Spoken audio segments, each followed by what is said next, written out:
Точно към шотландеца е насочена топката. Шейтанов избива. Шанс обаче за Чорбаджийски. Той пада на тревата. Джеймс Ето! Гол!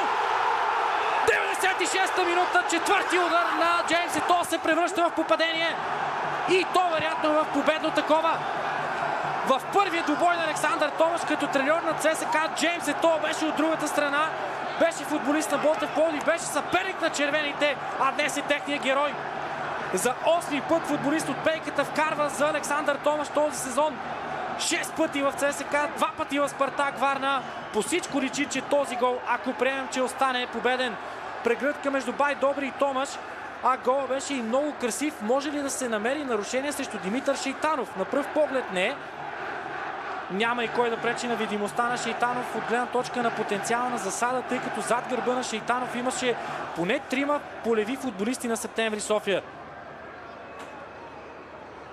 А може ли пък да се търси препъване на Чорбаджийски спрямо Валентайн, който отиваше да блокира Джеймс Ето? За съжаление, ВАР превърна футбола в нещо подобно. Гледаме повторенията и се чудим има ли какво да отмени този гол, а не защо този гол е паднал и не конкретно този е по принцип. Не се справи Шейтанов с изчистването на топката. Не Чорбаджийски, Елда Пеня беше човека на тревата, ако това изобщо има някаква стойност.